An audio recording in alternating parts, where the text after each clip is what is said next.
Very good afternoon, all of you. Welcome you all on our YouTube channel, The Learning with Fun. I'm Dr. Manjita Akshak. आज के इस video में हम continue करते हैं class 9th NCERT science book chapter 3। Video में हम discuss करेंगे मॉलिक्यूल के बारे में। What is a molecule? तो अगर हम एक जनरल सेंस में बात करें तो जब टू और मोर एटम्स आपस में केमिकली बॉन्डेड होके एक जो ग्रुप बनाते हैं जिसको हम बोलते हैं मॉलिक्यूल्स। और इस मॉलिक्यूल्स के जो एटम होते हैं उनके बीच में जो है एक स्ट्रॉन्ग अट्रैक्टिव फोर्स होती है जो उनको होल्ड करके रखती है, आपस में बांध कर रखती है। तो मॉलिक्यूल क्या है? It is a group of two or more atoms that are chemically bonded together, that is tightly held together by attractive forces. तो मॉलिक्यूल को हम क्या डिफाइन कर सकते हैं? किसी भी एलिमेंट का स्मॉलेस्ट पार्टिकल, किसी भी कंपाउंड का smallest particle that is capable of an independent existence. हमने जैसे बात की थी एटम की, तो एटम क्या है कि हमारे हमने बताया था कि जो मैटर का बेसिक यूनिट है वो एटम है। लाइक जैसे किसी भी बिल्डिंग की जो बेसिक यूनिट है वो एक ब्रिक होती है, ईंट होती है। तो in the same similar way जो कोई भी सब्सटेंस है उसकी बेसिक यूनिट एटम होती है। जब दो या दो से ज्यादा एटम आपस में मिलके केमिकली एक दूसरे से बॉन्डेड होके एक जो ग्रुप बनाते हैं उसको हम बोलते हैं मॉलिक्यूल। और मॉलिक्यूल जो है किसी भी कंपाउंड का या हम एलिमेंट का कहें तो वो स्मॉलेस्ट पार्टिकल है जिसका इंडिपेंडेंट एग्जिस्टेंस होता है। जबकि एटम के बारे में हमने ये पढ़ा था कि एटम का इंडिपेंडेंट एग्जिस्टेंस नहीं होता। जो मॉलिक्यूल है वो उस सब्सटेंस की सारी प्रॉपर्टीज शो करता है जिस सब्सटेंस के मॉलिक्यूल की हम बात करते हैं। जो एटम्स हैं, जैसे मतलब हमने बताया कि मॉलिक्यूल ग्रुप ऑफ एटम्स है, तो ये जो ग्रुप ऑफ एटम्स हैं ये एटम एक जैसे भी हो सकते हैं, यानी कि एक ही एलिमेंट के भी हो सकते हैं और डिफरेंट एलिमेंट्स के भी हो सकते हैं जब कोई भी मॉलिक्यूल बनता है। अब हम डिस्कस कर लेते हैं। पहले हम बात करेंगे मॉलिक्यूल्स ऑफ एलिमेंट्स की। अगर किसी एलिमेंट के मॉलिक्यूल की बात करें तो ये एक तरह के एटम से बना होता है, जैसे molecules of many elements like argon, helium etcetera. जो आर्गन और हीलियम है ये मोनो एटॉमिक गैसेस होती हैं। They are made up of only one atom of that element, ठीक है। But this is not the case with most of the non metals. जैसे non metals जैसे हम बात करें, जैसे ऑक्सीजन का मॉलिक्यूल है, ऑक्सीजन गैस आपने सुना होगा, उसमें दो ऑक्सीजन के एटम जुड़े होते हैं। अगर आपने ओजोन का नाम सुना हो, ओजोन की अगर हम बात करें तो इसमें तीन ऑक्सीजन आइटम होते हैं। ओजोन O3 आपका ओजोन होता है, O2 आपका ऑक्सीजन होता है। तो a molecule of oxygen consist of two atom of oxygen, तो इसको हम बोलते हैं डाई एटॉमिक मॉलिक्यूल। O2 से इसको रिप्रेजेंट करते हैं। और हमने बताया कि यदि तीन एटम ऑक्सीजन के आपस में जुड़ जाएं और एक मॉलिक्यूल बनाएं तो उसको हम बोलते हैं ओजोन, O3। ये जो नंबर ऑफ एटम है किसी भी मॉलिक्यूल के अंदर, तो ये क्या कहलाते हैं? उस मॉलिक्यूल की एटॉमिसिटी कहलाते हैं। जैसे O3 ओजोन है, ओजोन की एटॉमिसिटी कितनी है? 3। O2 ऑक्सीजन है, इसकी एटॉमिसिटी कितनी हुई? 2। तो metals and some other elements such as carbon, they do not have a simple structure. जैसे O2 O3 हमने बात कर लिया कि दो ऑक्सीजन मॉलिक्यूल, तीन ऑक्सीजन मॉलिक्यूल रिस्पेक्टिवली। लेकिन जैसे हम कार्बन की बात करें तो कार्बन की कोई सिंपल स्ट्रक्चर नहीं है, but it consist of a very large and indefinite number of atoms bonded together. बहुत सारे, मतलब कार्बन में क्या है, बहुत सारे एटम आपस में जुड़े रहते हैं और जिनका मतलब एक कॉम्प्लेक्स स्ट्रक्चर भी बना देते हैं। अब हम क्या करेंगे, कुछ नॉन मेटल की एटोमिसिटी टेबल में देख लेते हैं। ये टेबल 3.3 है। इसमें हम कुछ एलिमेंट की एटोमिसिटी के बारे में बात करेंगे। तो नॉन मेटल के बारे में हम यहाँ पे डिस्कस कर रहे हैं। जैसे ऑर्गन है आपका, हमने बताया ना एक ही एटम से बनाता है, इसलिए इसको मोनो एटॉमिक बोल दिया। सिमिलरली हीलियम, अगर ऑक्सीजन की हमने बात की थी, दो एटम मिलकर बने होता तो डाई एटॉमिक। हाइड्रोजन, हाइड्रोजन में भी H2 आपने देखा होगा, इसमें भी दो एटम मिलके हाइड्रोजन मॉलिक्यूल बनाते हैं, इसको डाई एटॉमिक बोलते हैं। नाइट्रोजन भी N2 आपने देखा होगा, ये भी डाई एटॉमिक है। क्लोरीन का भी Cl2 देखा होगा, ये भी डाई एटॉमिक है। फॉस्फोरस, फॉस्फोरस को P4 लिखते हैं, फॉस्फोरस को। ये P4 मतलब चार फॉस्फोरस एटम आपस में कंबाइन करके टेट्रा एटॉमिक, यानी कि चार एटम कंबाइन करें तो क्या हो गया? Tetra atomic. सल्फर है, सल्फर में 6 सल्फर के एटम आपस में कंबाइन करके सल्फर मॉलिक्यूल बनाते हैं, तो ये पॉली एटॉमिक, यानी कि 6 या 6 से ज्यादा भी हो सकता है, तो इसको हम बोलते हैं पॉली एटॉमिक।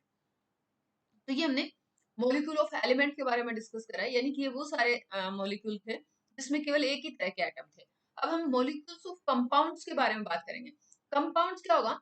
जिसमें दो या दो से अधिक एलिमेंट्स के एटम आपस में ज्वाइन करेंगे।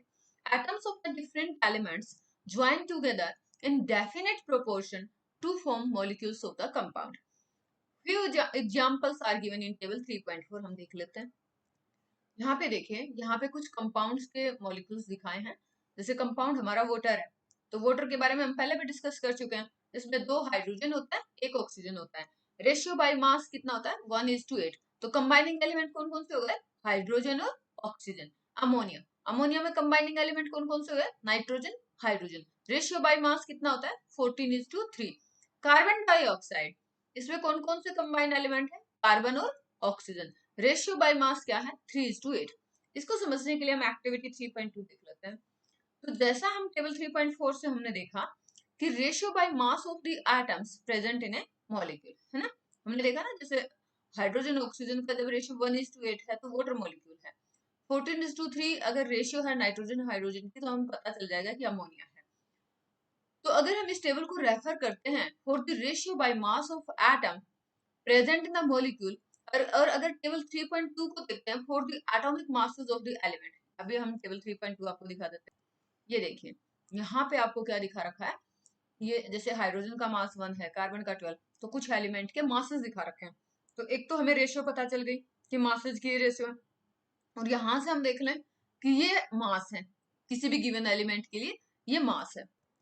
तो जब हम इन दोनों टेबल से, हमें एक टेबल से एटॉमिक मास पता चल गया, दूसरी टेबल से हमें रेशियो बाय मास पता चल गया, तो दोनों टेबल के कैलकुलेशन से हम क्या निकाल लेंगे कि उस कंपाउंड में जो गिवन मॉलिक्यूल है, यानी कि जो मॉलिक्यूल ऑफ कंपाउंड है, लाइक वाटर H2O हमने देख लिया, तो इसमें जो एटम्स हैं उनका रेशियो क्या है। जैसे H2O हमने मास बाय रेशियो बता दिया, 1:8 है। अब जैसे चलो इसको समझते हैं। यहाँ से the ratio by number of atoms for a water molecule हम कैसे निकालेंगे। जैसे हाइड्रोजन और ऑक्सीजन ये क्या बनाते हैं? 2 हाइड्रोजन और 1 ऑक्सीजन मिलकर वाटर बना रहे हैं। बट सपोज करो कि आपको ये नहीं पता कि वाटर के अंदर कितने हाइड्रोजन और कितने ऑक्सीजन है, बट एक तो आपको रेशियो बाय मास पता है, जो हमने यहाँ पे देखा टेबल में 1:8। तो रेशियो बाय मास हाइड्रोजन 1 है, ऑक्सीजन 8 है। दूसरा आपको एटॉमिक मास पता है, हाइड्रोजन का 1 है, ऑक्सीजन का 16 है। तो अब हम क्या करेंगे, हमें क्या निकालना, नंबर ऑफ एटम निकालने हैं। तो हम क्या करेंगे, mass ratio divided by atomic mass कर देंगे। तो मास रेशियो हमारा 1 है, उसको एटॉमिक मास 1 से, हाइड्रोजन का मास 1 है, 1 से डिवाइड करा 1 आ गया। अब मास रेशियो ऑक्सीजन की 8 है, उसका एटॉमिक मास 16 है, डिवाइड किया तो 8/16 हमारा 1/2 आ गया। अब यहाँ पे जैसे हाइड्रोजन 1 है, ऑक्सीजन हाफ है, फ्रैक्शन नंबर हो गया। आप इसको सिंपलेस्ट रेशियो में ले आओ। अब अगर हम इसको 2 से मल्टीप्लाई करेंगे, तो हाफ को 2 से मल्टीप्लाई करेंगे 1 आ जाएगा, और 1 को 2 से मल्टीप्लाई करेंगे 2 आ गया। तो हमारा नंबर ऑफ एटम क्या आ गई, एटम्स की रेशियो क्या आ गई कि 2 हाइड्रोजन एटम 1 ऑक्सीजन एटम के साथ कंबाइन करके क्या बना रहे हैं, वाटर मॉलिक्यूल बना रहे हैं। So this is the ratio by number of atoms for water molecule. अब हम नेक्स्ट डिस्कस करेंगे कि आयन क्या होता है। अब जैसे अगर हम कुछ कंपाउंड की बात करें, कुछ कंपाउंड्स आपके मेटल्स के हो सकते हैं, नॉन मेटल्स के हो सकते हैं, उनके अंदर कुछ चार्ज्ड स्पीसीज रहती हैं, ठीक है। Charged species are known as ions. जो आयंस हैं, they must consist of a single charge atom or group of atoms that have a net charge on them, ठीक है। यानी कि जैसे आयन जो है वो नेगेटिवली चार्ज भी हो सकता है, पॉजिटिवली चार्ज भी हो सकते हैं। यानी कि आपका जो एटम होता है, मान लो उसने कुछ इलेक्ट्रॉन लॉस कर दिए, तो उसके ऊपर कैसा चार्ज आ जाएगा, पॉजिटिव चार्ज आ जाएगा, उसको हम बोलेंगे कैटायन। लेकिन अगर कोई दूसरा एटम कुछ इलेक्ट्रॉन गेन कर लेता है, इलेक्ट्रॉन गेन करने के बाद उसके ऊपर कैसा चार्ज आ जाएगा, नेगेटिव चार्ज आ जाएगा, तो उसको हम क्या बोलेंगे, एनायन। तो जो नेगेटिवली चार्ज्ड आयंस हैं उनको एनायन बोलते हैं, और जो पॉजिटिवली चार्ज्ड आयंस हैं उनको कैटायन बोलते हैं। जैसे मान लो सोडियम क्लोराइड आपने लिया, सोडियम क्लोराइड में कौन कौन से पार्टिकल्स हैं, सोडियम और क्लोरीन, लेकिन इनका जो कॉन्स्टिट्यूएंट पार्टिकल्स हैं वो चार्ज्ड पार्टिकल्स होते हैं। यहाँ पे आप देखेंगे कि सोडियम आयन, सोडियम क्लोराइड के अंदर सोडियम आयन पॉजिटिवली चार्ज है, और नेगेटिवली चार्ज क्लोराइड आयन के साथ कंबाइन करके सोडियम क्लोराइड बनाते हैं। यहाँ पे आप देखिए, ये होता है क्लोराइड आयन, नेगेटिवली चार्ज। यहाँ पे आप देखेंगे कि sodium ion negatively charge chloride ion के साथ कंबाइन करके ही आयनिक कंपाउंड बनाते हैं, sodium chloride. A group of atoms carrying a charge is known as polyatomic ion। तो यहाँ पे तो हमने कैटायन और एनायन देख लिया। मान लो ग्रुप ऑफ एटम है जिसमें एक से ज्यादा एटम हो और उसमें चार्ज प्रेजेंट हो, तो उसको बोलते हैं पॉलीएटॉमिक आयन। ये टेबल 3.6 में मैं आपको दिखाती हूँ। We shall learn more about the formation of ions in chapter 4.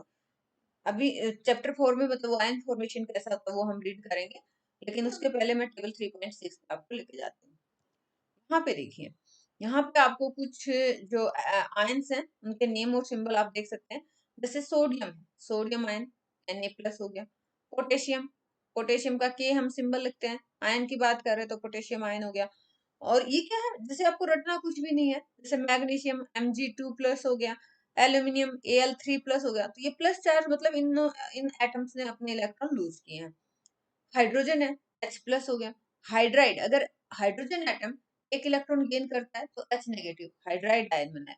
But वहीं पे अगर हाइड्रोजन एटम अपना एक इलेक्ट्रॉन किसी दूसरे एटम को दे देता है, लूज करता है एक इलेक्ट्रॉन, तो कैटायन बनेगा, H+ से डिनोट करेंगे। क्लोराइड, जैसे अभी हमने बात किया था, क्लोरीन एक इलेक्ट्रॉन ले लेता है तो Cl- क्लोराइड आयन। तो यहाँ पे ये जैसे अगर हम पोली एटॉमिक आयन की बात करें तो जैसे अमोनियम NH4+, ये ग्रुप ऑफ एटम हो गया। इस ग्रुप ऑफ एटम में 4 हाइड्रोजन, एक नाइट्रोजन मिलके आपका क्या बना रहे हैं, एक पोली एटॉमिक आयन बना रहे हैं। सिमिलरली हाइड्रोक्साइड आयन, इसमें OH दोनों मिलके एक आयन बना रहे हैं, OH-, हाइड्रोक्साइड आयन। तो यहाँ पे आप इस टेबल को देख सकते हैं। यहाँ पे अगर आप टेबल 3.5 देखोगे, इसमें कुछ आयनिक कंपाउंड दिखाए हैं। जैसे कैल्शियम ऑक्साइड, कैल्शियम ऑक्साइड में कॉन्स्टिट्यूटिंग एलिमेंट्स कौन से हैं, कैल्शियम और ऑक्सीजन।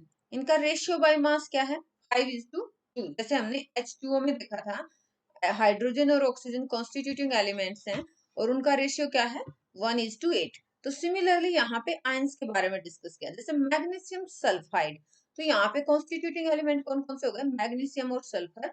रेशियो बाय मास है 3:4। सोडियम क्लोराइड, तो यहाँ पे अगेन आपका कॉन्स्टिट्यूटिंग एलिमेंट हो गया सोडियम एंड क्लोरीन, और रेशियो बाय मास सोडियम का 23 और क्लोरीन का है 35.5। तो इस वीडियो में हम इतना ही रखते हैं। Thanks for watching the video. जय हिंद।